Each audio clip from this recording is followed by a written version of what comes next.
Bom dia, nós vamos começar e eu queria dar as boas-vindas a todos.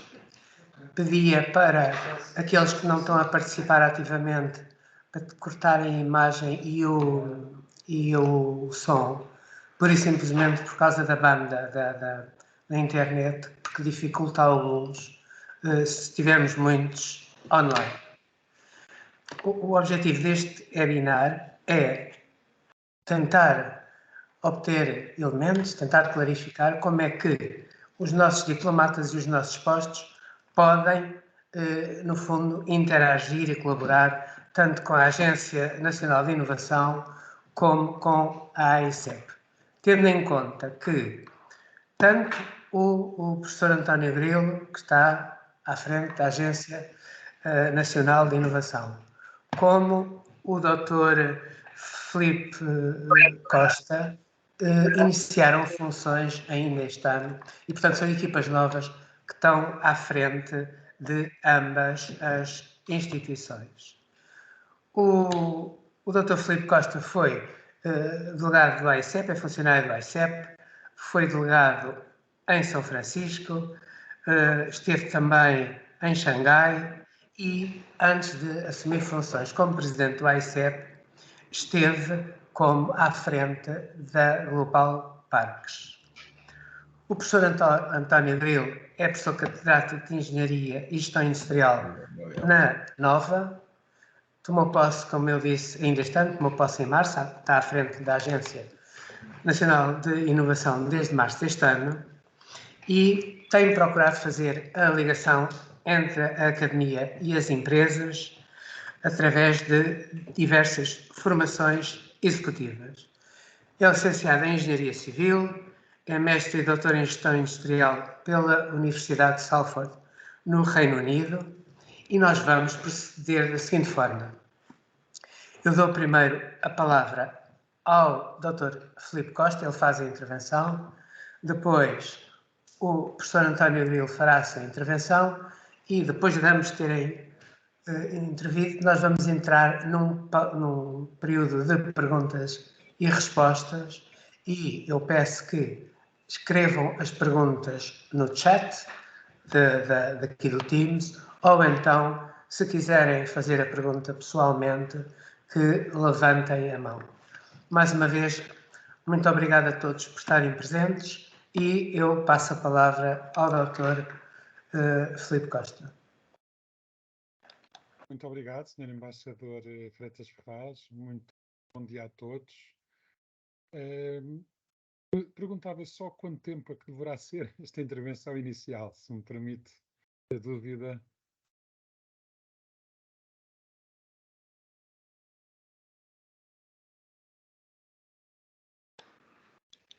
Filipe, o tempo que julgar necessário, 15, 20 minutos. Se quiser falar menos, fala menos. Se quiser falar 22 minutos, fala 22 minutos. Pronto, muito obrigado, Okay? então. Obrigado. Então, mais uma vez, bom dia a todos. Obrigado também ao professor António Grilo por estar aqui presente. É um gosto. E, naturalmente, depois desta primeira intervenção, sobretudo colocar-me à disposição de todas as questões que possam existir.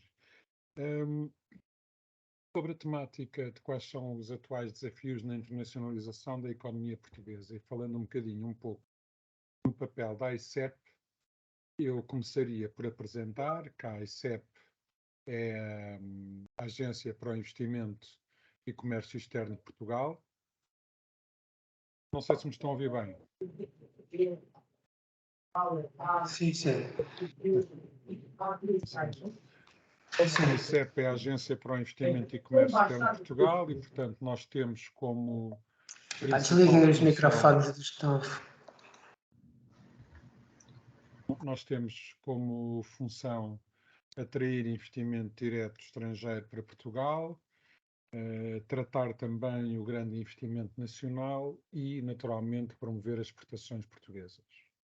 Eu diria que, numa ordem hierárquica, o nosso principal trabalho é atrair investimento estruturante da economia portuguesa, portanto, quer investimento nacional, quer estrangeiro de grande monta em áreas fundamentais para o desenvolvimento económico, como sejam, por exemplo, a logística ou as utilidades, com destaque para a energia, investimentos estratégicos também em termos de fileiras de produção, nomeadamente industriais, investimentos produtivos que gerem riqueza, que criem emprego, que apreciem salários e, sobretudo, que produzam os bens transacionáveis que nós depois podemos exportar. Essa é a nossa segunda linha de atuação, a promoção das exportações portuguesas, que obviamente decorre da primeira, porque só podemos exportar o que produzimos. Uma terceira área distinta e com mais nuances é a área do investimento direto português no estrangeiro. Também faz parte da nossa missão apoiar o investimento direto português no estrangeiro, embora naturalmente aí o que faça mais sentido seja apoiar investimento quando se trata de investimento de acesso ao mercado, ou quando se trata de investimento que, não sendo de acesso ao mercado para a entrada de bens portugueses no mercado, seja um investimento que vise optimizar, por exemplo, importações que sejam necessárias à economia nacional, ou, mais classicamente, muito representado por setores como a construção, a exportação de serviços a partir de Portugal. Neste momento temos, sem dúvida, um grande desafio. Estamos num momento em que, no primeiro semestre de 2023, os dados indicam que, em relação ao primeiro semestre do ano anterior, o investimento em Portugal, direto estrangeiro, caiu 57%. É uma quebra que tem, de facto, um contexto internacional. Só 24% do investimento direto estrangeiro em Portugal no primeiro semestre de 2023 é que veio dos nossos parceiros da União Europeia. No mesmo período de 2022, essa percentagem tinha sido 60%. E na quebra da União Europeia, em geral, a quebra foi de 82%. Ou seja, o investimento direto estrangeiro na União Europeia caiu 82%, em Portugal caiu 57%. Isto, por um lado, quer dizer que em Portugal caiu menos do que na generalidade da União Europeia, o que mostra aqui alguma resiliência da nossa atratividade para a captação de investimentos. Por outro lado, há também um dado que é negativo e que eu preferia salientar, que é deste investimento, quase 94% foi em imobiliário. Ou seja, dos cerca de 2 mil milhões de euros de investimento direto estrangeiro que atraímos em 2023, no primeiro semestre, que é menos de metade do igual período do ano anterior, foi quase todo em imobiliário, sabendo nós que muito dele se trata apenas de apreciar o estoque de imobiliário já presente e não propriamente na promoção de nova construção. Neste momento, estamos a trabalhar, pensando aqui nos desafios da internacionalização da economia portuguesa, estamos muito focados na primeira das nossas 3 missões. Portanto, as 3 missões são, recordo, atração de investimento, a segunda, promoção das exportações e a terceira, acompanhamento do investimento direto português no estrangeiro. Nós estamos muito focados na primeira missão, que é a atração de investimento para Portugal, e nesse sentido temos 3 desafios principais que estamos a trabalhar. 3 desafios com que esperamos corresponder à oportunidade que nos é presente pela dinâmica de reindustrialização, ou no nosso caso mesmo industrialização verde da Europa. Estamos aqui a tentar alavancar as apostas nacionais já ganhas na dupla transição energética e digital para atrair um conjunto de investimentos em indústria verde. Indústria descarbonizada, indústria eletrificada, indústria circular, que tenham um efeito multiplicador em todas as fileiras industriais do país, nomeadamente nos nossos principais clusters exportadores, como é o dos componentes e dos veículos automóveis. E aí com um grande destaque para a fileira dos veículos elétricos, dos combustíveis alternativos. Ainda ontem à tarde tive a oportunidade de estar em Aveiro, na antiga Renault Cassia, que agora se chama Horse, e que, sobretudo, os colegas da ICEP e outros do Ministério dos Estrangeiros que estão a assistir acharão interessante, que se trata de uma empresa antiga Renault Cassia de Aveiro, agora é Horse, e é aqui um fenómeno de conjugação do grupo Renault com o grupo Geely, chinês, comprou a Volvo, e uma eventual entrada no capital da Aramco, portanto, da empresa estatal de petróleo da Arábia Saudita. Investimentos muito focados na mobilidade elétrica e nos combustíveis alternativos. Portanto, novos investimentos em motores elétricos, carros híbridos e nesta linha de investimentos.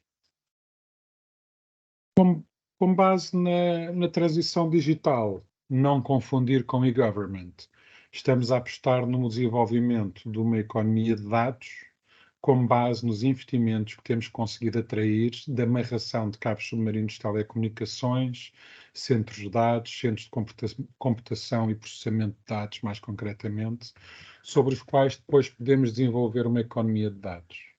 Quando falamos em atrair para Portugal web-based companies, companhias de fintech, por exemplo, todos esses setores, não nos podemos esquecer que este setor, como todos os outros, tem uma infraestrutura de base. E neste caso, a infraestrutura de base, além da eletricidade, presente em tudo, são as redes de telecomunicações, neste caso, as redes internacionais pelas quais flui a internet e os centros de processamento de computação e armazenamento de dados. E, portanto, é também nessas condições de base para o desenvolvimento de uma economia de dados em cima da transição digital que estamos a trabalhar como começámos como país, e foi uma aposta já ganha, há muito tempo a trabalhar na transição energética, que faz com que o nosso país seja um país com uma grande percentagem de disponibilidade de eletricidade verde, e verde não incluindo aqui o nuclear, e que se torna muito atrativo para esta nova dinâmica de reindustrialização da Europa. Os desafios na internacionalização da economia portuguesa, no que nos diz respeito, que é a nossa principal prioridade, que é a atração de investimento direto estrangeiro, neste momento são fundamentalmente três e estamos a trabalhá-los com muito afinco. O primeiro é quando falamos na instalação de grandes projetos industriais, de matérias de base que depois vão ter o tal efeito multiplicador da indústria nacional, portanto, produtos de base petroquímicos, na cadeia dos veículos elétricos estamos a falar nas fábricas de conversão de hidróxido de lítio, sobre as quais depois podemos ter fábricas de baterias, sobre as quais podemos continuar a ter fábricas de componentes automóveis e fábricas de veículos acabados. Estamos a falar em unidades industriais que requerem grandes áreas de implantação. E é difícil encontrar em Portugal áreas de 50 hectares de solo de uso industrial, quanto mais 100 hectares, quanto mais 200 hectares.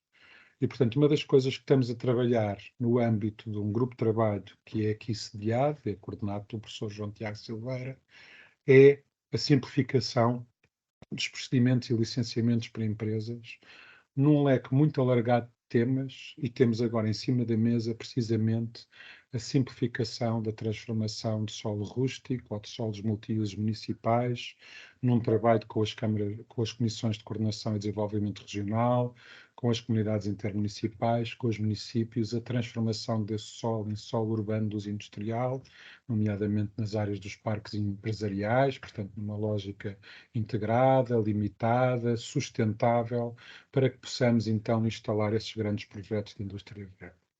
Esse é o nosso primeiro e principal desafio, é a disponibilidade de solo de uso industrial. Porque se pensarem que o principal desafio de internacionalização que ocupa a I7 é a atração de investimento produtivo, logicamente o primeiro desafio é onde instalar esse investimento. Temos que ter oferta estruturada de parques industriais com solo urbano de uso industrial disponível para os acolher. Superado este desafio, passamos para o desafio da interligação e do provimento elétrico. As estimativas foram sendo ao longo do tempo muito conservadoras, houve um subestimar do que seria a dinâmica de eletrificação de toda a economia, porque estamos a falar aqui numa dinâmica de descarbonização da economia e a Europa lidera este processo a nível mundial e felizmente Portugal é um dos pioneiros dentro da própria Europa. Estamos a falar em descarbonização, na prática estamos a falar em eletrificação. Eletrificação, que no caso português, esgotada mais ou menos a possibilidade de construir infraestruturas hidroelétricas, estamos sobretudo a falar em eólica e solar, uma vez que somos um país que não opta pelo nuclear, que é obviamente uma das formas mais eficientes em termos de densidade e ininterruptibilidade de descarbonizar a economia. Esta eletrificação generalizada da economia, seja nas nossas casas, quando deixamos de ter gás e passamos a ter tudo elétrico, seja quando os veículos automóveis que circulam nas nossas estradas, pelo menos urbanas, sejam elétricos, a tudo isto soma-se a eletrificação da indústria, a indústria que temos e a indústria que queremos ter. E quando falamos em grandes projetos industriais, como uma cimenteira ou uma siderurgia, estamos por vezes a falar em consumos de eletricidade tal, quando eletrificados, que cada uma destas unidades pode corresponder a 10 ou mais por cento do nosso atual consumo elétrico nacional. Na verdade, o que está previsto no PDIRT, que é o Plano de Desenvolvimento e Investimento da Rede Nacional de Transporte, 2022-2031, Rede Nacional de Transporte Elétrico, claro, que é um instrumento que é desenvolvido pela Direção-Geral de Energia e Geologia, pelo regulador, que é a ERSE, aplicado pela REN, no caso da alta voltagem, e a redes nos outros casos, portanto, empresas 100% reguladas, apesar de privadas, aprovado pelo Parlamento, pela Assembleia da República, prevê um crescimento do consumo de 50 para 57 terawatts-hora ano. Não vamos aqui, nem todos falarão esta linguagem elétrica, mas todos perceberão que, somando a lista dos 45 projetos, grandes projetos estratégicos industriais, que a ICEP tem atualmente em carteira, muitos dos quais já são projetos de interesse nacional e que somam 32 mil milhões de euros de potencial de investimento.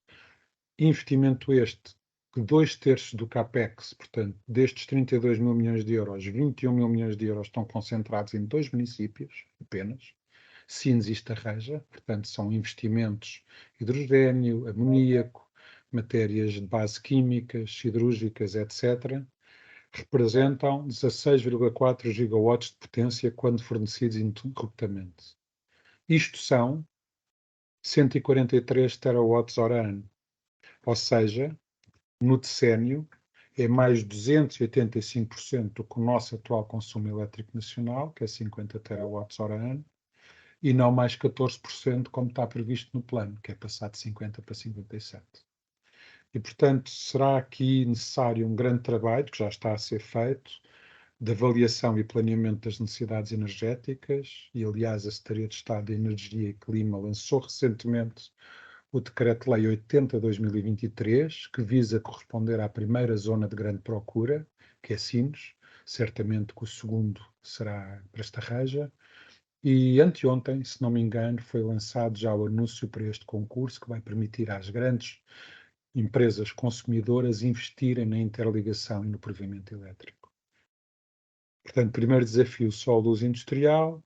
Segundo desafio, porque estamos a falar em indústria verde e data centers, também eles providos em eletricidade verde, consumo elétrico nacional, e que é um problema, de facto, de uma enorme dimensão. O terceiro é a própria ICEP, está a trabalhar o desenvolvimento do seu regime contratual de incentivos.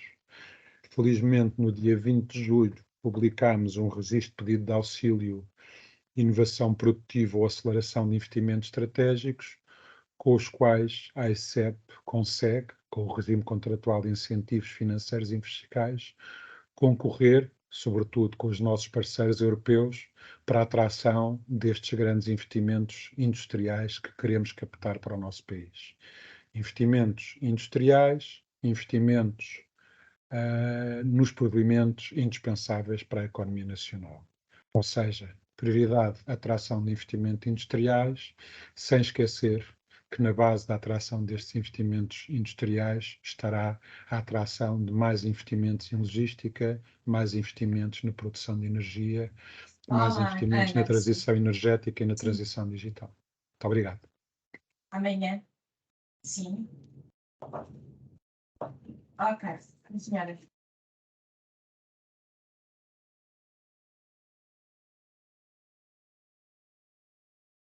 Embaixador, não o estamos a ouvir. Desculpe. Posição. Obrigado. Eu passo agora a palavra ao professor António Grilo. Se faz favor. Ora, muito bom dia a todos. Começo por agradecer ao Sr. Embaixador pelo convite e também ao Dr. Filipe Costa por ter desafiado aqui para estar e falar aqui um bocadinho sobre aquilo que é a Agência Nacional de Inovação e como é que nós vemos as questões relacionadas com os desafios da economia nacional. Eu, se permite, eu ia fazer uma pequena apresentação, tenho aqui um conjunto de slides e, se me permitir, eu iria... que será mais fácil para sistematizar algumas das coisas relacionadas com a ANI. Eu penso que a ANI é uma entidade que é menos conhecida por parte da maior parte das pessoas relativamente àquilo que é a sua atividade, comparativamente pelo menos à ICEP. Não sei se estão a ver os slides. Sim?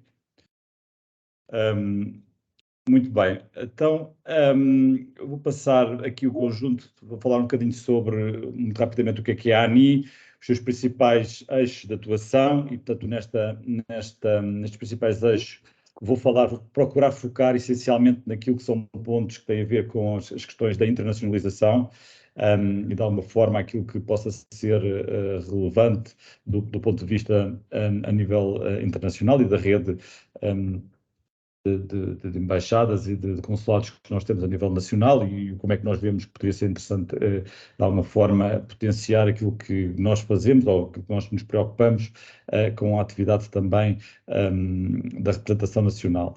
E depois falar aqui um bocadinho, mas depois podemos passar mais para a discussão, como é que se pode criar sinergias de maneira a maximizar os resultados.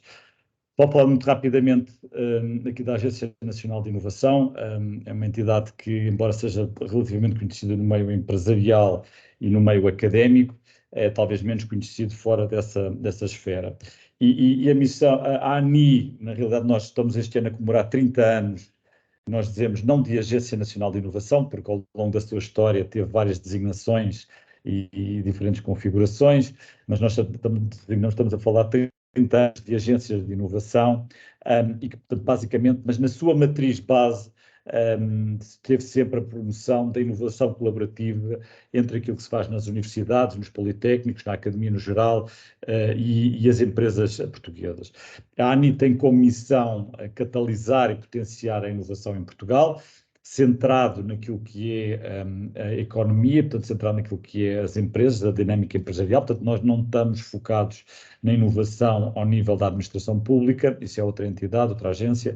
Nós estamos focados na inovação a nível do tecido empresarial, mas a nossa visão é fazer o futuro hoje, transformando a economia através da ciência. Portanto, na nossa perspectiva daquilo que é a Agência Nacional de Inovação, a nossa grande preocupação é a transformação da economia através daquilo que é produzido pela ciência e pela tecnologia, e que é produzido, de preferência, nas universidades, nos politécnicos, nos laboratórios, nos centros de investigação, agora nos collabs, nos CTIs, de maneira, de facto, a potenciar não só o tecido académico, mas também, obviamente, o nosso tecido empresarial.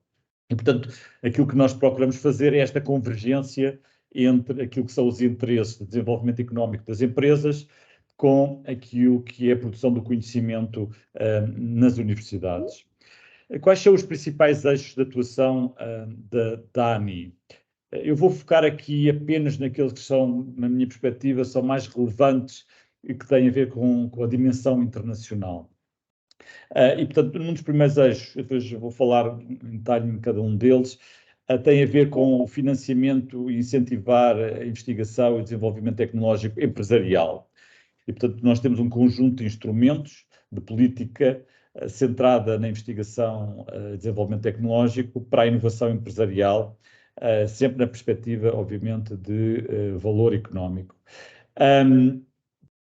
Depois temos também um outro eixo que tem a ver com a capacitar e o financiamento da internacionalização do Sistema Nacional de Investigação, de Desenvolvimento e de Inovação.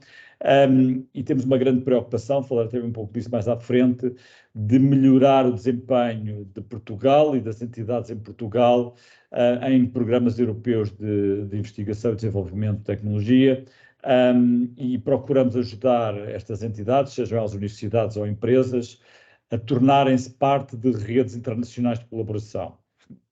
Não exclusivamente a nível europeu, mas com um fortíssimo pendor a nível europeu.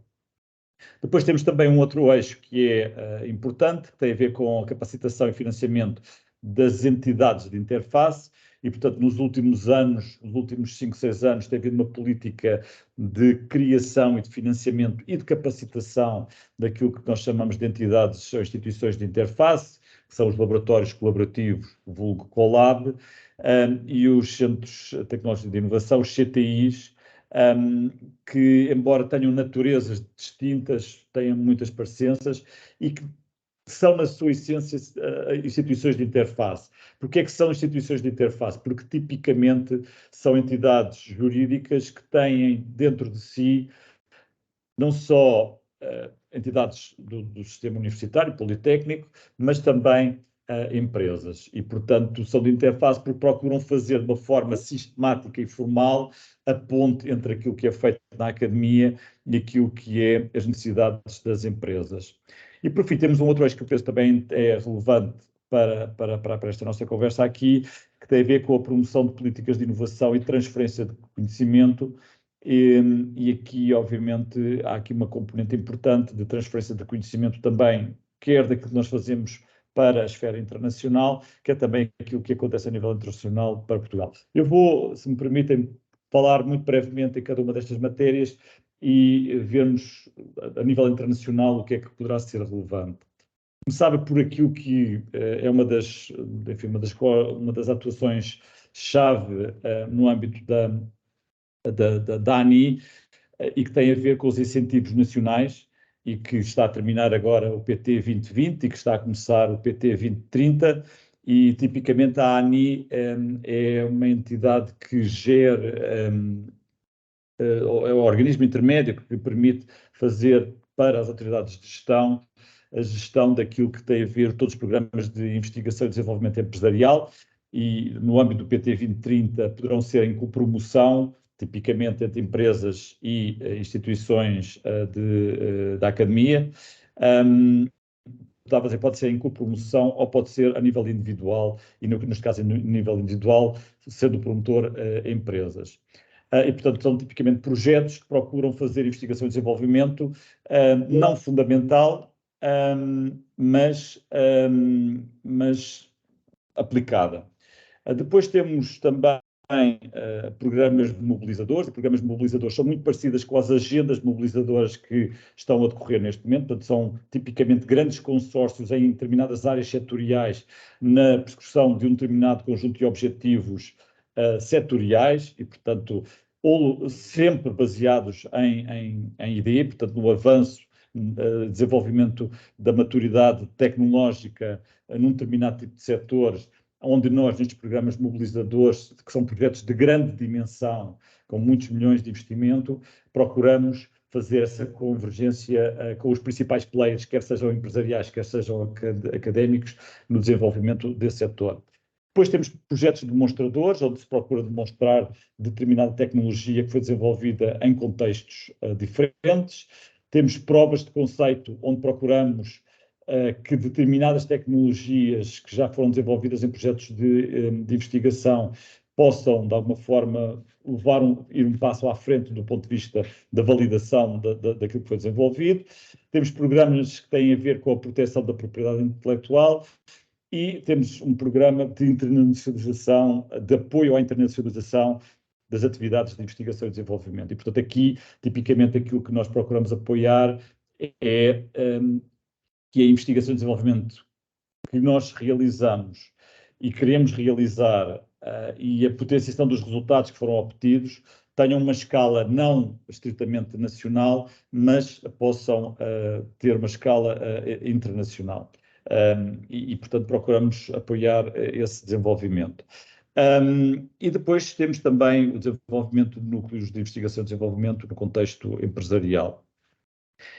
Como eu estava a dizer, esta matriz relativamente que já vem de trás do CREN, do PT 2020, vai relativamente ao PT 2030. Há aqui uma novidade que no âmbito deste programa quadro, portanto em termos de fundos estruturais, aquilo que a ANI poderá apoiar são apenas PMEs e small mid caps, e portanto as grandes empresas estão fora destes programas, e no contexto de grandes empresas, no contexto de investimentos maiores, existe uma novidade, uma nova tipologia de projetos, que é a investigação, desenvolvimento e inovação, que são projetos que não são geridos por nós, serão geridos em princípio pelo IAPMEI, mas que poderão ter uma componente maior de investimento, e que poderão ter investimento quer produtivo, quer investimento de investigação e desenvolvimento.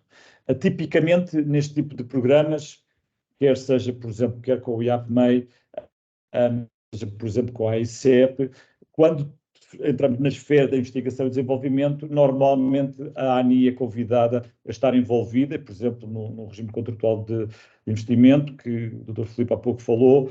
Tipicamente nós temos tido parceria com a ICEP, de maneira a poder apoiar a ICEP em tudo aquilo que é a avaliação da componente de investimento relacionado com a investigação e desenvolvimento. Depois tinha aqui a questão do CIFID. O CIFID tem a ver com créditos fiscais, portanto, incentivos fiscais, em termos daquilo que são as despesas de investigação e desenvolvimento empresarial. Isto, obviamente, é muito local, é muito nacional, neste caso, mas eu trouxe só aqui este ponto por uma questão muito particular, porque nós temos assistido recentemente a uma dinâmica que é importante e que tem a ver também com a esfera internacional. No âmbito do CIFID, a ANI faz também o reconhecimento de idoneidade das empresas. Este reconhecimento de idoneidade tem a ver com reconhecer que as empresas têm capacidade para fazer investigação e desenvolvimento e que têm um conjunto de critérios que nós avaliamos. Tem sido muito procurado por startups para que possam ser financiadas no âmbito de fundos CIFID. Fundos CIFID são fundos que foram avaliados ou considerados como fundos CIFID, em que estes fundos financeiros têm que investir em determinadas condições, em particular em empresas que tenham determinadas condições em atividades de investigação e desenvolvimento. E porquê é que eu trago aqui esta questão? Porque nós temos sido abordados, e obviamente estamos interessados nisso, em que haja startups internacionais que vêm de outros países para se instalar em Portugal. E algumas delas têm procurado o reconhecimento da idoneidade para que possam depois poder ser financiados nestes fundos CIFID. E, portanto, obviamente tenho falado com outros colegas, nomeadamente da Startup Portugal, do interesse de nós termos startups, sermos capazes de atrair startups de base tecnológica, obviamente, esse é o nosso propósito, para que possam vir para se instalarem em Portugal, e que com isso, obviamente, depois fazem o processo de reconhecimento da idoneidade, que tem, obviamente, as suas exigências, e que tem alguns problemas para as startups internacionais, porque nós não podemos exigir às startups internacionais menos do que aquilo que exigimos às startups nacionais para que possam depois ser investidas por estes fundos de CIFID. E, portanto, esse é um dos desafios que nós temos tido, mas, obviamente, é uma das áreas que nós temos interesse. Depois temos uma área de internacionalização por excelência, que está aqui na ANI, e que tem a ver com a parte do Horizonte Europa, programa europeu, e que o nosso objetivo, e o objetivo nacional, é duplicar o financiamento nacional destes programas europeus e triplicar a participação das empresas.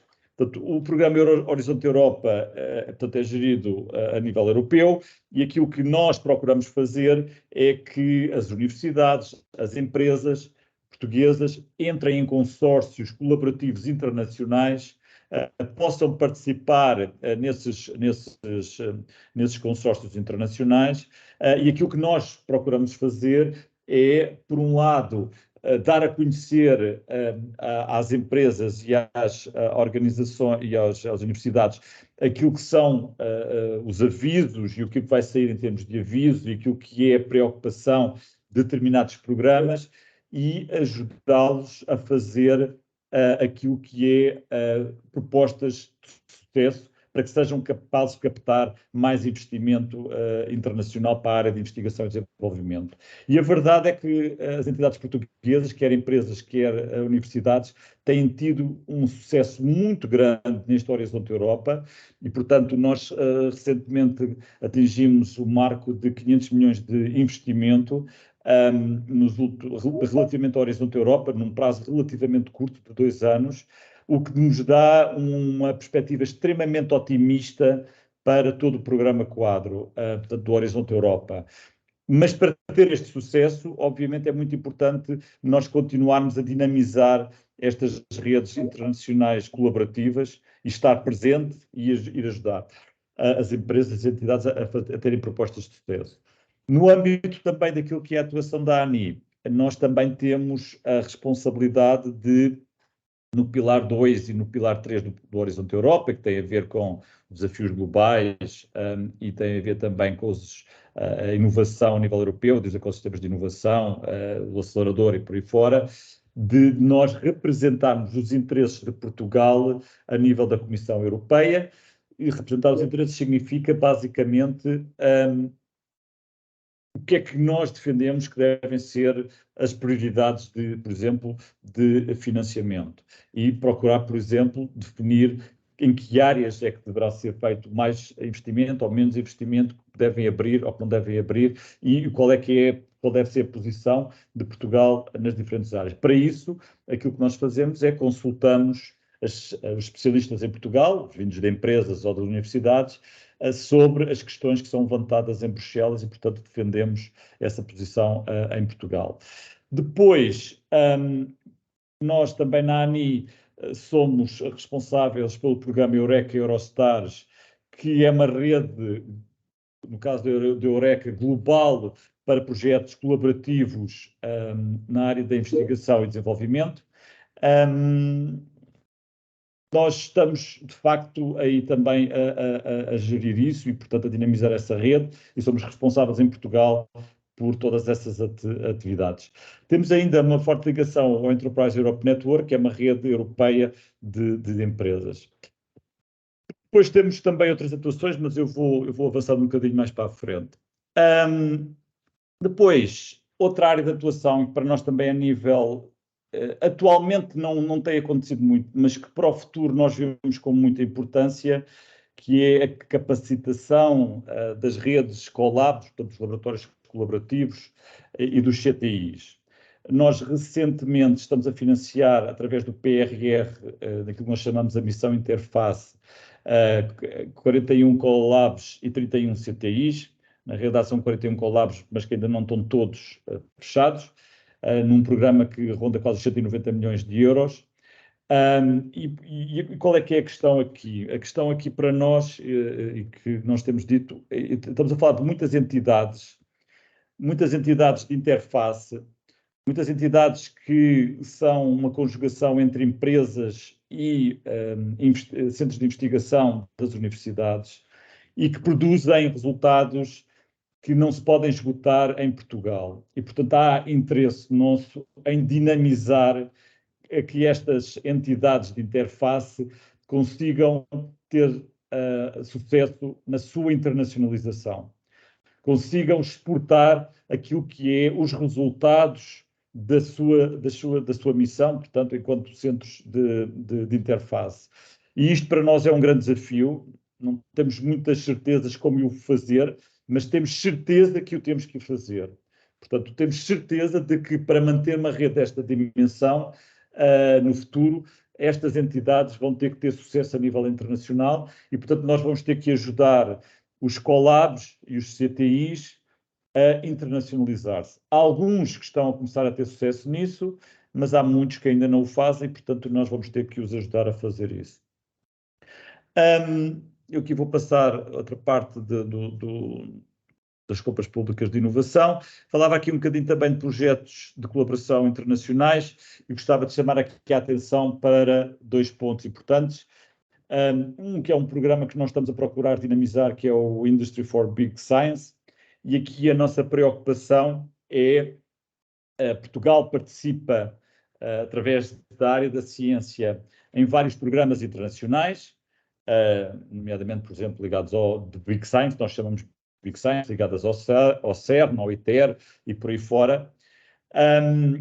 E aquilo que nós estamos a procurar desenvolver é um programa que ajude, e portanto isso tem a ver com a área da ciência, e, portanto, obviamente é importante, mas não é a nossa área de atuação. A nossa área de atuação é procurar que as empresas portuguesas possam ser fornecedores para estas grandes entidades europeias ou internacionais. Estas grandes entidades europeias e internacionais têm grandes necessidades de comprar equipamentos, serviços altamente especializados, tipicamente de base de tecnologia altamente sofisticada, e aquilo que é o nosso interesse é que as empresas portuguesas consigam concorrer aos concursos que são lançados por estas entidades, como o CERN, o ITER e por aí fora, e consigam ter sucesso. Porquê? Porque isso permite aumentar o grau de especialização tecnológica destas empresas, porque se conseguirem ser fornecedores para estas empresas, para estas entidades, certamente os produtos ou serviços que os estão a fornecer serão associados a eles alta tecnologia, e isso permitirá, obviamente, depois multiplicar isso para a economia noutras áreas. E, portanto, essa é uma das áreas também que nós temos muito interesse a nível internacional. E depois temos as zonas livres tecnológicas, as ZLTs, onde aqui temos um interesse inverso. As ZLTs são ambientes físicos para testes que estão geograficamente limitados, e o nosso aqui interesse, e nós temos já algumas GLTs aprovadas e que estão outras em fase de aprovação. Aqui o nosso interesse é captar projetos que sejam interessantes para a criação de novas GLTs, e que poderá vir através de grandes investimentos também a nível internacional.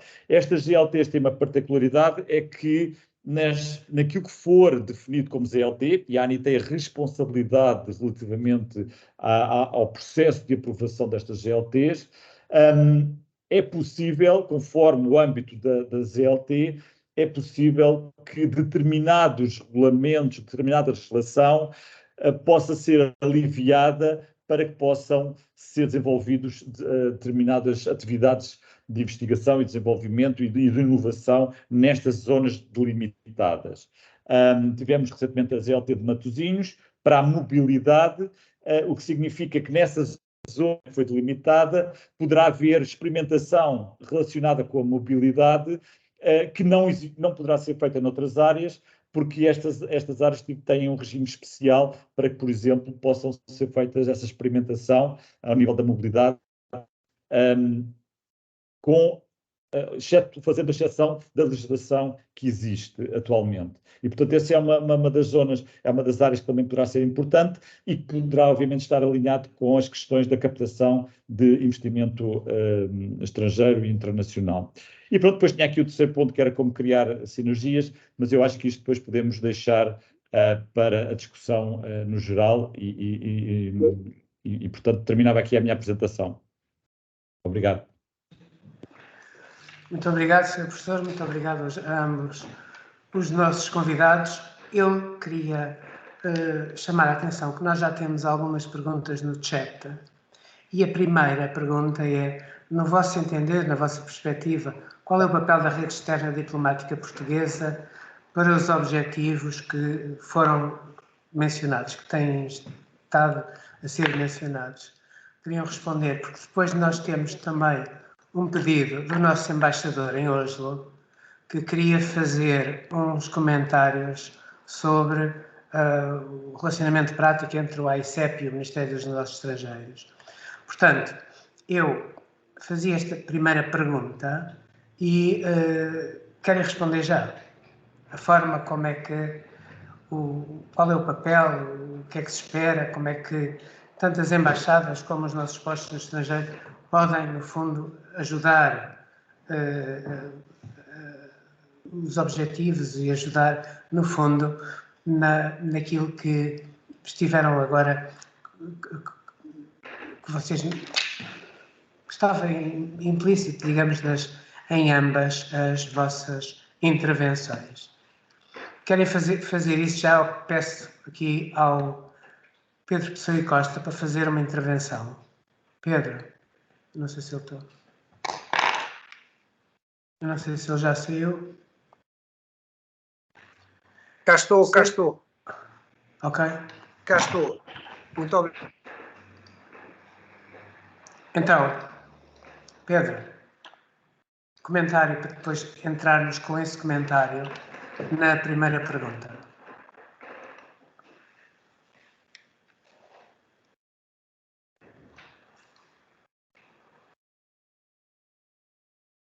Pedro, você consegue ouvir-nos? Enquanto o nosso embaixador em Oslo se prepara, eu pedi então para o professor António Grilo. Sim, eu posso começar. Será outra dimensão talvez mais ambiciosa, diria, não sei. Do nosso lado, a forma como nós vemos, nós fomentamos muito aquilo que... Nós queremos fomentar muito a internacionalização daquilo que se faz em termos de investigação e desenvolvimento. E há aqui várias dimensões. Uma das dimensões que nós temos é a possibilidade da participação de empresas e de universidades portuguesas em redes internacionais para que possam formar os consórcios, para que possam formar consórcios. E depois, por exemplo, no caso dos programas europeus, ou no caso do Eureka, dos programas Eureka, poderem ter essas redes. Estas redes colaborativas, esta participação em consórcios internacionais é feita muitas vezes de uma forma de conhecimento quase pessoal das pessoas que estão envolvidas. É feita de uma forma relativamente pouco sistemática. E na realidade existe pouca capacidade nossa, enquanto ANI, para promover junto de entidades no estrangeiro daquilo que são as grandes competências que nós temos em Portugal nas diferentes áreas em termos de investigação e desenvolvimento. E, obviamente, a possibilidade de termos um canal que permita chegar mais próximo a outras universidades, a outras empresas por esse mundo fora, seria certamente, digamos, um valor acrescentado para nós. Do ponto de vista operacional, eu não tenho certeza como é que isso poderá ser feito, mas não tenho dúvidas que isso será importante. E, particularmente, será muito importante, face àquilo que eu há pouco estava a dizer, relativamente às entidades de interface, aos collabs e aos CTIs, que nós vemos que é crítico que eles sejam capazes de fazer essa internacionalização. E, portanto, nós vamos ter que trabalhar com os collabs e com os CTIs numa forma de ser capaz de chegar a mercados internacionais, serem capazes de exportar aquilo que são os resultados da sua investigação e desenvolvimento que está pronta para ir para o mercado. E provavelmente, eu não sei como, eu confesso que é uma coisa que eu tenho pensado que temos que o fazer, não sei como é que o poderemos fazer. Será importante trabalhar com diferentes mercados e com a presença daquilo que é a rede diplomática nos vários países, para procurar, junto desses mercados, expor aquilo que é a nossa competência, a nossa capacidade em várias áreas, daquilo que têm sido os resultados. E, portanto, eu veria com muito interesse umas formas de colaboração, de fazer roadshows, digamos, para procurar demonstrar. Por outro lado, também penso no âmbito daquilo que possa ser a atividade económica da rede diplomática, que eu não conheço exatamente não sei como é que funciona, certamente o Dr. Filipe Costa terá um conhecimento mais aprofundado de como é que isso acontece. Nós, obviamente, também temos interesse em que entidades, sejam elas empresas, mas também, eventualmente, centros de investigação, queiram vir para Portugal para desenvolver as suas atividades de IDT. E, nomeadamente, muitas vezes aqui nós em parceria com a AECEP, quando algumas das empresas se aproximam, quer fazer investimento, e se esse investimento tiver uma dimensão de investigação e desenvolvimento, nós tipicamente entramos também para ajudar a fazer essa avaliação daquilo que eles estão a trazer. Portanto, nós temos muito interesse em que seja possível captar investimento, no caso aqui mais egoísta da parte da ANI, que esse investimento tenha uma fortíssima dose de atividades relacionadas com a investigação e desenvolvimento, porque isso depois tem externalidades a nível do tecido quer académico, quer empresarial português, muito importantes e que nos dizem muito. O último ponto que eu chamaria aqui a atenção é a questão da capacidade de atrair startups de base tecnológica também para Portugal, porque isso provavelmente elas depois terão necessidade de um reconhecimento de idoneidade de investigação, isso passará pela ANI, para que possam ser financiadas no âmbito do fundo CIFID, dos fundos CIFID, que têm atualmente 700 milhões de euros para investir e que têm tido dificuldade em fazer investimentos com aquilo que é a base de startups em Portugal. E, portanto, a capacidade de atrair essas startups para virem para Portugal, para que depois possam eventualmente ser financiadas no âmbito dos fundos CIFID, é também um desígnio importante. Eu para já via isto, não sei, Filipe, certamente haverá aqui outra perspectiva. Exato. Não, Sr. Professor, muito obrigado. Só uma pergunta. Não era possível que a ANI fizesse um levantamento daquilo que disse relativamente tanto a investimento como a contactos com startups internacionais interessantes que poderem vir para cá? E um pouco para perceber quais eram as nossas embaixadas, quais eram os nossos postos que deviam ser contactados para começarem a estabelecer contacto justamente com esses interlocutores. Esse tipo de levantamento é muito importante, porque vocês têm um conhecimento profundo da área. E nós temos a vantagem de estar no sítio. Portanto, era juntar as duas coisas para isto avançar. Filipe, por favor.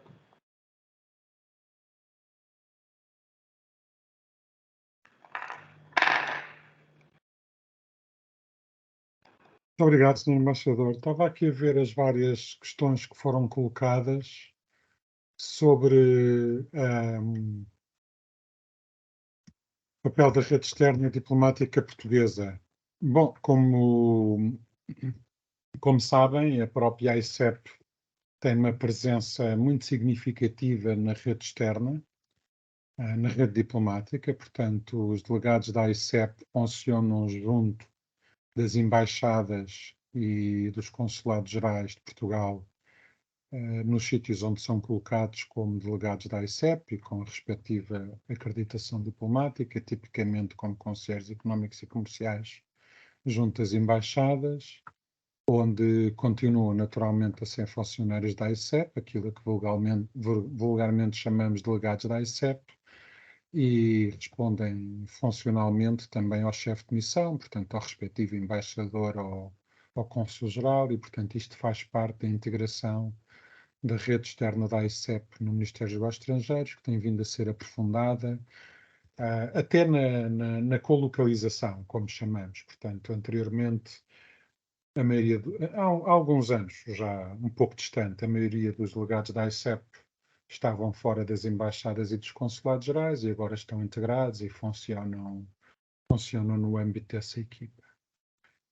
Nós, em relação à rede externa, estamos sempre a fazer alguns ajustes e no futuro imediato temos alguns ajustes para fazer, que são precisamente de concentração da rede externa da AICEP naqueles que achamos serem os principais mercados emissores de investimento para Portugal. Portanto, como eu dizia na minha intervenção inicial, das 3 missões, atração de investimento, promoção das exportações e acompanhamento do investimento direto português no estrangeiro, nós estamos muito focados na primeira e, portanto, vamos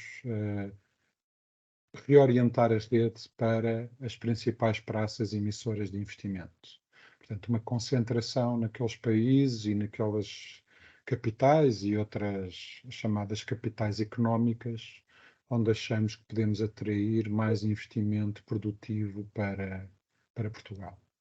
Além disso, temos alguns técnicos de investimento expatriados e estamos a prever duplicar o número desses técnicos de investimento expatriados que, junto com os nossos delegados, e lá está, enquadrados e constituindo-se como secções económicas e comerciais das embaixadas e dos consulados, fazem este trabalho da AICEP, em primeiro lugar de angriação de investimento, mas também de promoção das exportações e também de acompanhamento do investimento direto português no respectivo mercado.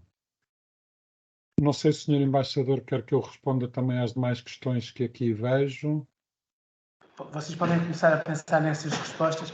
Eu queria só perguntar se o embaixador Pessoa Costa ainda está online. Ele disse que tinha lá o chefe de Estado-Maior, que não podia estar há muito tempo.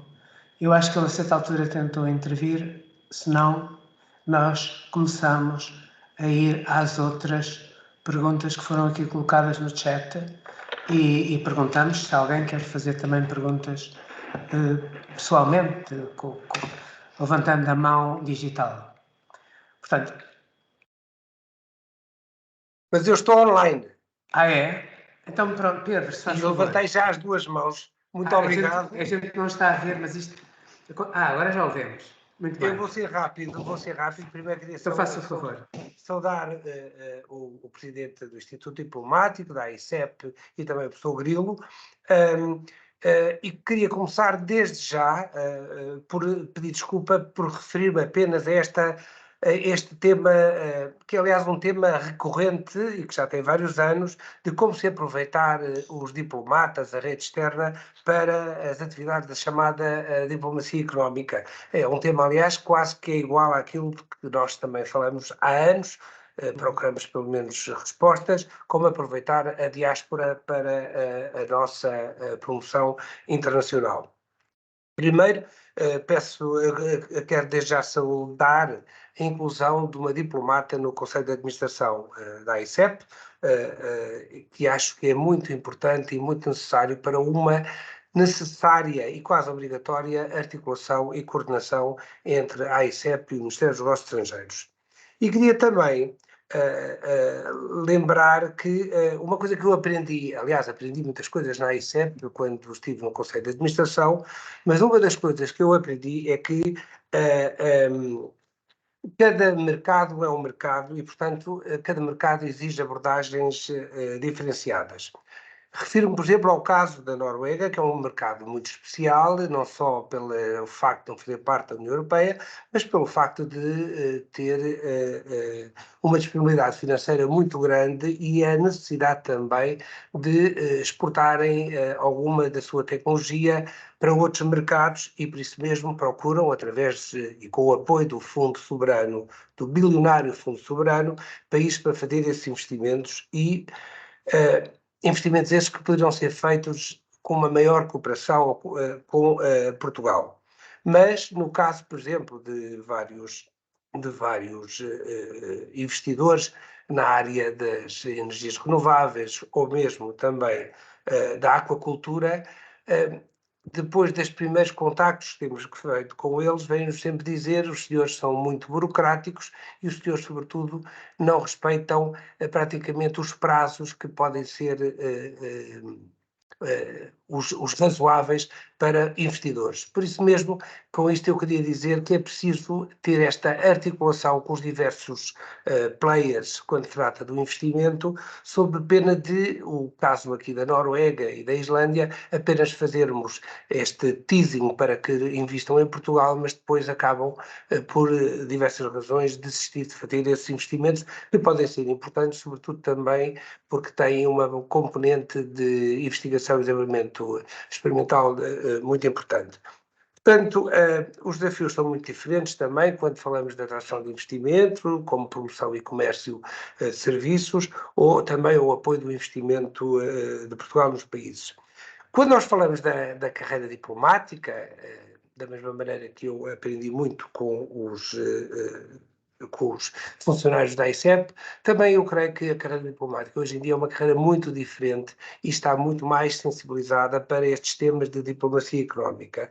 Mas isto não significa que esta sensibilização e capacitação não necessite continuar a ser feita e em relação estreita e coordenada entre a AICEP e o Ministério dos Negócios Estrangeiros. Em tempos fizemos uma coisa que foi interessante e importante, que foi os adidos da Embaixada poderem fazer uns estágios logo no início da carreira diplomática nas grandes empresas portuguesas, sobretudo as internacionalizadas e aquelas que fazem mais exportação. É algo que também, se calhar, convém revisitar, porque isto é importante no início da carreira, mas também é importante que ao longo da carreira os chips vão sendo atualizados em relação ao que é Portugal, o Portugal de hoje, porque na verdade nós próprios sentimos que ao fim de 6 ou 7 ou 8 anos fora do país há muita coisa que nos escapa e, portanto, na área, se queremos ser úteis na área da diplomacia económica, temos que ter esta atualização permanente.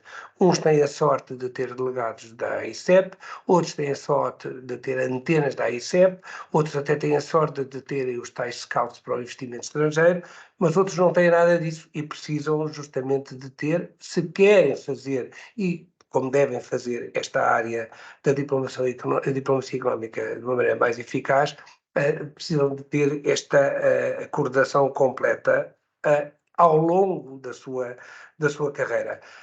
Uma das coisas que tinham sido muito importantes numa altura, que se calhar agora já não são, ou se calhar ainda são, mas não estão a ser aplicadas, são os planos de negócios, que são planos de negócios naturalmente partilhados pela AICEP e pelo chefe de missão e pela embaixada, para que possam ter uma ideia de todos, a AICEP, Ministério dos Negócios Estrangeiros e os outros ministérios que estão envolvidos, quais são os planos de negócios, seja para um ano, ou seja para 3 anos, e por outro lado também que sejam feitas, como no passado eram feitos, avaliações sobre o tal plano de negócios. Mas com isto, e tendo aqui outras coisas também que acompanhar, também há outras áreas que podem ser interessantes para o investimento português na Noruega, agradecer a todos e agradecer também esta oportunidade que temos de nós, diplomatas, partilharmos com 2 áreas tão importantes, seja liderada pelo Dr. Filipe Costa e pelo professor António Grilo, e dizer que, como sempre, nós, diplomatas, cumprimos sempre instruções. Agora é preciso que haja esta instrução, que deve resultar de uma grande coordenação entre o Ministério e a AICEP. Muito obrigado a todos e bom dia. Bom dia, muito obrigada. E eu pergunto a ambos os oradores se querem comentar aquilo que o nosso embaixador em Oslo, que o embaixador acabou de dizer. Querem acrescentar alguma coisa? Filipe.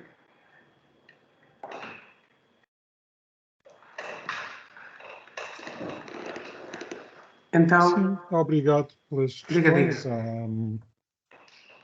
Naturalmente, eu não percebo bem aquela questão de cada mercado é um mercado contra as dificuldades burocráticas. Eu acho que há sempre dificuldades, obviamente que há sempre respostas que podiam ser mais céleres, há sempre dificuldades burocráticas que se aplicam a todos os investidores, não há... Eu não vejo que haja mais tolerância de investidores oriundos de uns países do que de outros. Acho que às vezes há intenções de investimento que conseguimos concretizar, outras que não conseguimos concretizar. No caso da Noruega, de facto, temos tido alguns leads de investimentos em aquacultura. As dificuldades burocráticas com que eles se deparam, muitas vezes, são do ponto de vista do licenciamento ambiental, que são as mesmas que também os inspiraram a procurar investir fora da Noruega, uma vez que na Noruega tem incorrido nas mesmas dificuldades de licenciamento ambiental. Em relação às outras coisas referidas pelo Sr. Embaixador, sem dúvida que é muito importante, temos uma colega no Conselho de Administração, a doutora Cristina Pecarinho, não só por ser diplomata, mas por tudo que a própria acrescenta e temos feito aqui muito trabalho em várias áreas, não só na rede externa, outras áreas igualmente importantes, como o pagamento e verificação de incentivos. Portanto, temos outros colegas, estou-me a recordar pelo menos de um colega, que até creio que está a assistir à sessão, que é temporariamente nosso colega, mas que é da carreira diplomática. Temos o prazer de receber os adidos, quer aqui na AICEP, creio, certamente recebi-os quando estava a presidir a AICEP Global Parques, e acho também, concordo que é muito importante que haja esta passagem pelo tecido económico e pela ICEP, e acho que isso é a melhor maneira de ajudar a capacitar todos na diplomacia económica. Nós aqui temos também, nós próprios, essa dificuldade. Nós próprios tentamos que, quando os nossos delegados completam o número limite de anos consecutivos no estrangeiro, que tipicamente são 9, gostaríamos que eles agora, quando voltassem, passassem pelas nossas direções de angriação de investimento, direção comercial, onde possam ter contacto com os projetos de investimento que estamos a atrair, e as empresas que estão a reinvestir, as empresas exportadoras, porque de facto, enfim, sabemos que a nossa economia não muda radicalmente como algumas economias do leste da Ásia ou do Médio Oriente em 10 anos, mas felizmente alguma coisa vai mudando, alguma coisa se vem transformando, e essa, digamos, quase formação contínua é muito importante nestas matérias. Porque eu diria que estou completamente de acordo com o Sr. Embaixador, no sentido em que nós, quando vendemos Portugal para atrair investimento, ou quando tentamos promover as exportações portuguesas no exterior, temos que saber o que é que temos na loja para vender. E, portanto, temos que nos ir mantendo atualizados nesse capítulo. Muito bem, muito obrigado. Sr. Professor, quer acrescentar alguma coisa ou passamos para as perguntas que já estão no chat, aqui à direita? Podemos passar para as próximas perguntas, sim. Então, já viram a primeira? Que é de um colega que está na Reper. É uma pergunta de intersecções. Já querem responder? Conseguem ver a pergunta? Querem que eu leia? Como veem os dois oradores... Tenho aqui a pergunta, sim. Ok. Posso responder. Muito bem. Mas não sei se toda a nossa audiência está a par da pergunta. Não. Portanto, é uma pergunta sobre a interseção da captação clássica de investimento externo com as recentes exigências europeias e internacionais de sustentabilidade, respeito de direitos humanos, digitalização, descarbonização, entre outras. É uma pergunta muito pertinente. E nós temos aqui eu posso referir algumas coisas positivas e algumas preocupações. Eu acho que para Portugal é muito importante este alinhamento. Nós temos um cenário em que, mesmo no contexto europeu, Portugal assumiu alguma liderança, por exemplo, na transição energética, ou seja, na descarbonização e na digitalização. Acho que, em matéria de respeito pelos direitos humanos, não temos dificuldades maiores em Portugal, sobretudo quando comparados com países terceiros da União Europeia. As exigências europeias e internacionais de sustentabilidade é um tema, de facto, que está presente. Aliás, por iniciativa do Sr. Secretário-Estado da Internacionalização, a ICEP vai fazer um grande push nesta matéria. Temos uma conferência sobre certificação em ESG, em Environmental, Social and Governance. Começa por uma conferência no dia 25 de setembro, com uma série de oradores, inclusive internacionais, mas há todo um esforço que visa culminar no posicionar das empresas portuguesas, sobretudo aquelas com que estamos mais preocupados nesta dinâmica, a começar pelas PME exportadoras, para que estejam devidamente certificadas com a legislação que existe e a legislação que aí virá, nomeadamente europeia, de critérios ESG, para poderem continuar a pertencer a cadeias de produção das grandes multinacionais que cada vez mais o vão exigir, dos consumidores que cada vez mais o vão exigir, dos mercados que vão exigir o seu cumprimento, desde logo o mercado europeu. Em relação ao tema mais lato, de como é que isto se cruza com a atração de investimento, Portugal aí apresenta algumas vantagens até no contexto europeu.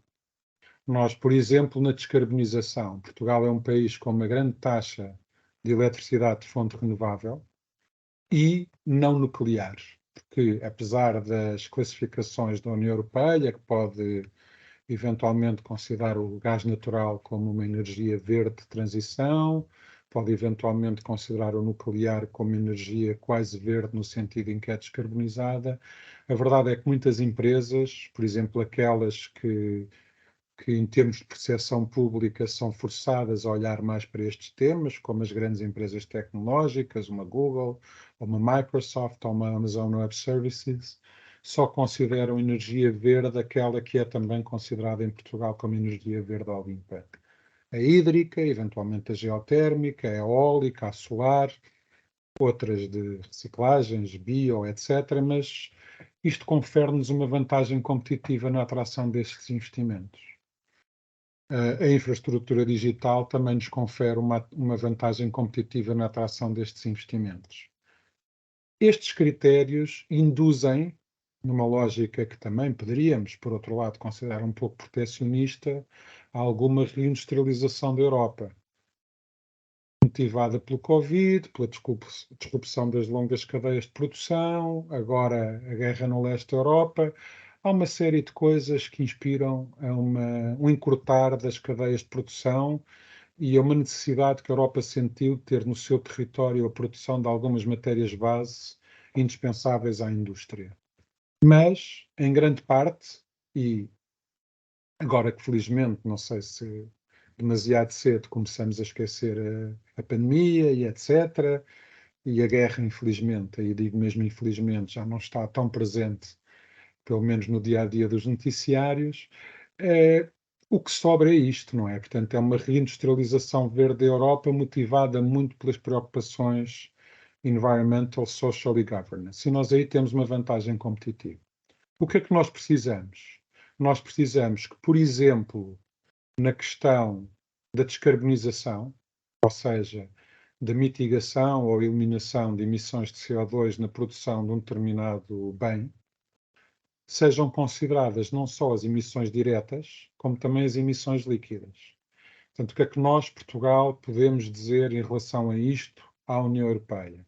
É que, atenção, que se nós temos fábricas em Setúbal, em Estarreja, em Aveiro, em Sines, que produzem matérias, por exemplo, para a indústria transformadora do plástico, que são altamente penalizadas porque são poluentes, não podemos depois taxar essas emissões diretas de carbono e não ter uma taxação líquida da importação dessas matérias para a União Europeia quando são provenientes, por exemplo, do leste ou do sudeste asiático.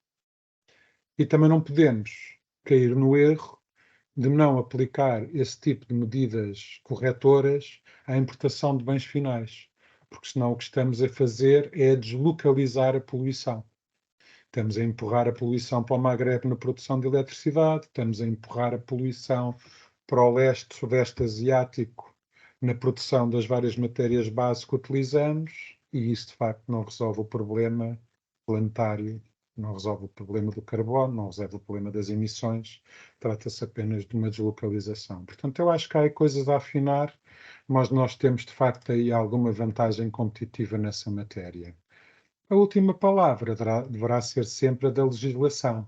Nós, como todos os países europeus, tentamos maximizar a atração de investimento direto estrangeiro, enfim, sendo o limite que nos é imposto pelo normativo, nomeadamente europeu.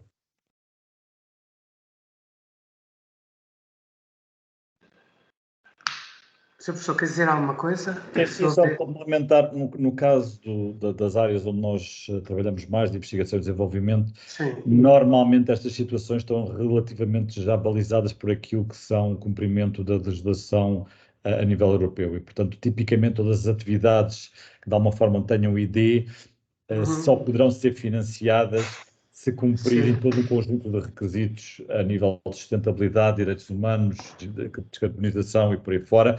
E, portanto, tipicamente, quando há investimento neste tipo de atividades, é feito logo um pre-screening relativamente a isto, porque se não cumprir, nem sequer entra, digamos, no jogo do possível financiamento. E, portanto, na parte da investigação, estas preocupações que foram aqui relatadas pelo Dr. Filipe não são obviamente muito relevantes, mas é feito um pré-screening à cabeça, sob o qual nem sequer é considerado, ok?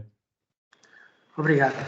Nós agora então vamos para as outras perguntas, porque temos várias, e para conseguir cobri-las nos próximos 15 minutos. China, ontem está aqui uma pergunta no chat, e todos podem ver o chat.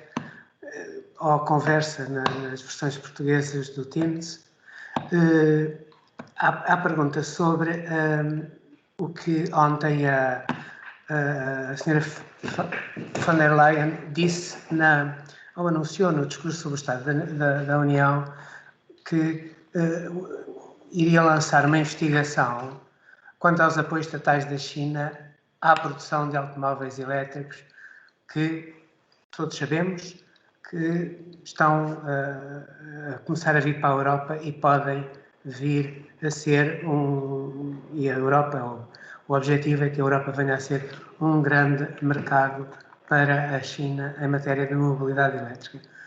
Filipe, o que é que tem a dizer sobre isto?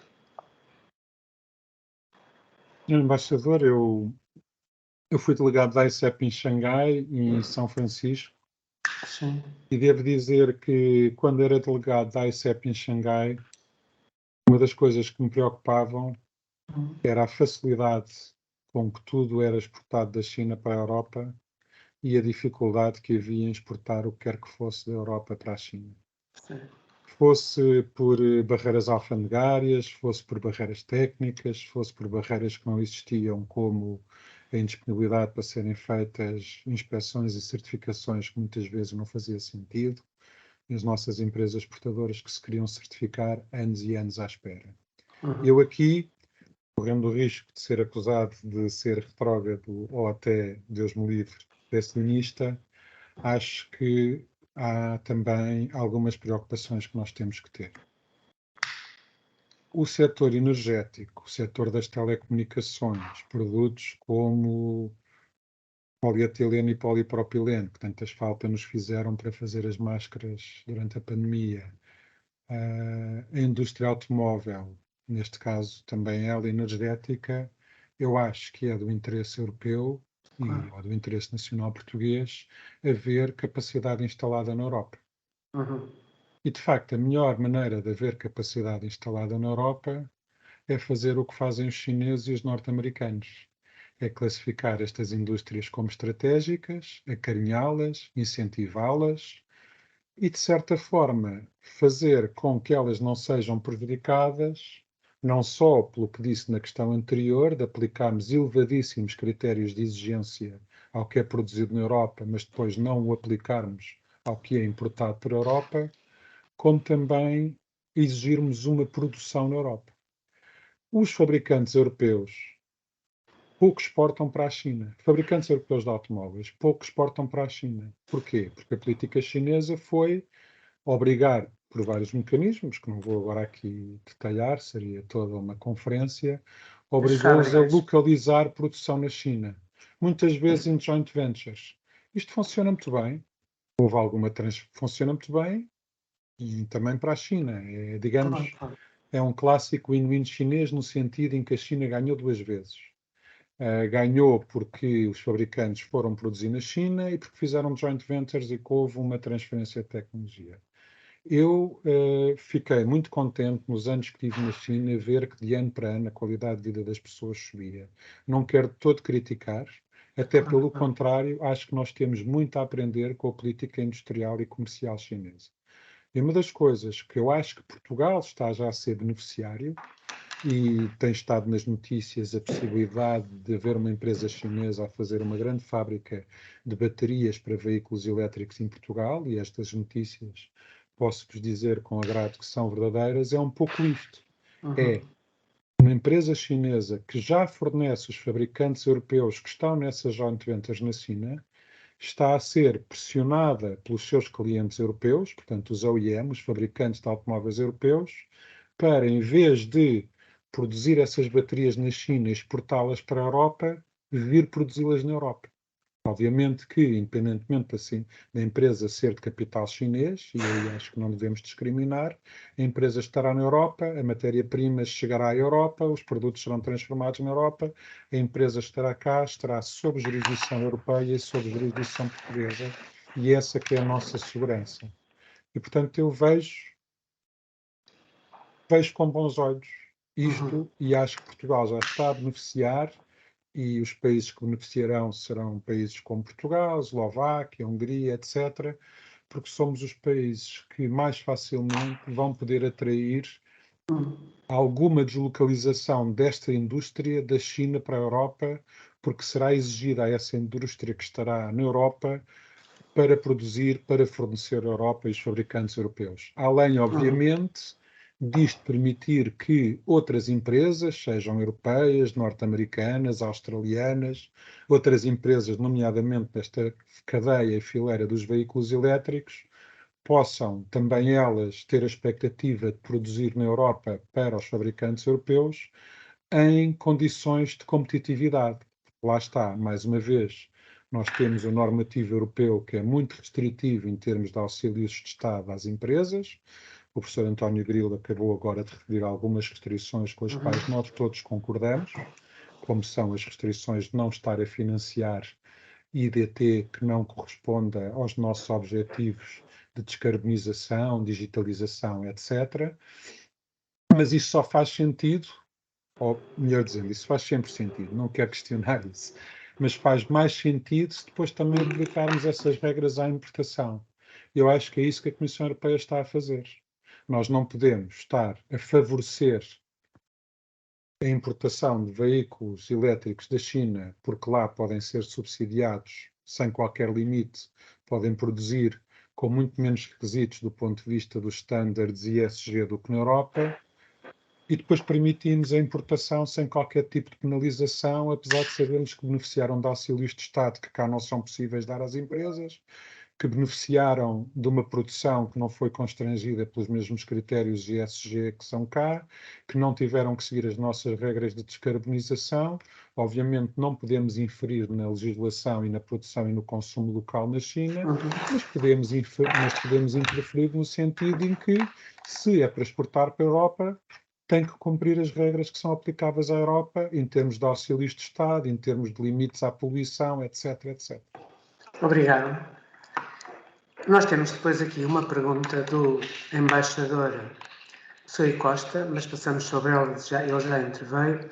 Depois temos uma pergunta também que é feita sobre o setor da cooperação e o compacto lusófono, mas é respondida logo a seguir pelo próprio gabinete do Secretário de Estado das Comunidades Portuguesas, e eu pedia a quem está a seguir, ao Gonçalo Mota, que pede para fazer oralmente 2 perguntas sobre propriedade intelectual, PMEs, ANI. Ainda está online. Dr. Gonçalo Mota, quer fazer a pergunta?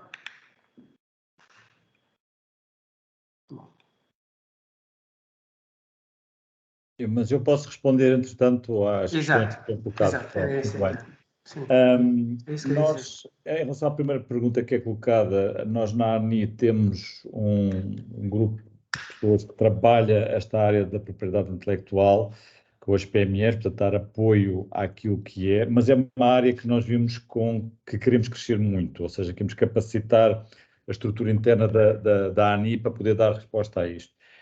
Até porque isto é fundamental, ou seja, dificilmente nós conseguimos ter produção e exportação de base tecnológica mais sofisticada se não for de alguma forma protegida através de mecanismos de propriedade intelectual ou propriedade industrial no geral. E obviamente nós precisamos de capacitar as nossas PMEs para estes desafios. E, portanto, nós não temos feito alguns programas de workshops de sensibilização, não temos trabalhado muito a fundo esta área, mas é uma área que até temos estado a trabalhar com o gabinete da Sra. Ministra da Ciência e Tecnologia do Ensino Superior, para que possamos aprofundar mais este trabalho junto das PMEs.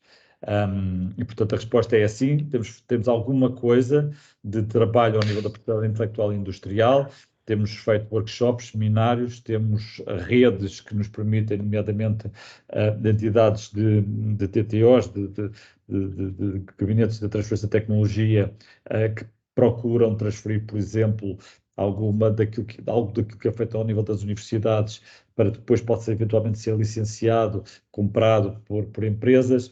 não temos trabalhado muito diretamente com as PMEs, é uma lacuna, é uma área que nós achamos que temos que melhorar. Depois é feita também outra questão relativamente se a ANI tem uma rede de parcerias externas com congéneres noutros países.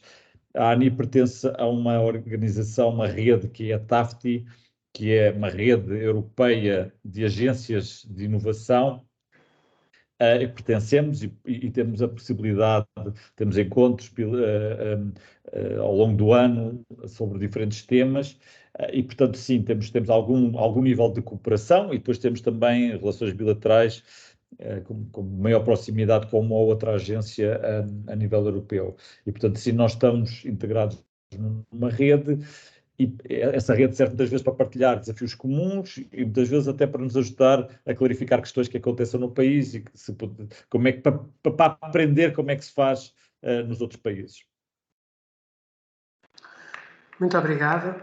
Eu acho que já responderam a todas as perguntas que nos foram feitas.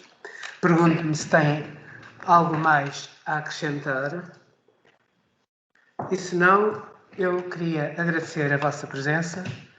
Queria dizer apenas que a diplomacia económica foi algo que sempre se fez. Na realidade, nós aqui no Arquivo Diplomático temos a sorte de ter toda a correspondência diplomática entre Portugal e os postos, desde o princípio do século XIX. E, se nós formos ver, mesmo no século XIX, a maior parte das comunicações de Lisboa, das nossas embaixadas ou legações, eram essencialmente sobre questões económicas ou então sobre lobby para fazer a nível político e junto dos parlamentos e lobby com incidência económica. Queria acrescentar que, quando estive no estrangeiro, sempre a maior dificuldade que tinha era em perceber o que é que eu devia fazer em termos de, digamos, utilizamos este conceito de diplomacia económica. Por isso, eu achava importante que a ANI e o AICEP pensassem em ter, eu não quero dizer instruções específicas, mas podem até ser instruções específicas, para os diversos postos, ou para os postos que vos interessam, dizendo aquilo que é necessário que os diplomatas que estão em posto possam fazer. E dito isto, muito obrigado a todos, muito obrigado por terem participado e muito obrigado a todos também aqueles que assistiram a este webinar. Bom dia, obrigado. Bom dia, muito obrigado. Muito obrigado. Bom dia, obrigado, Sr. Embaixador.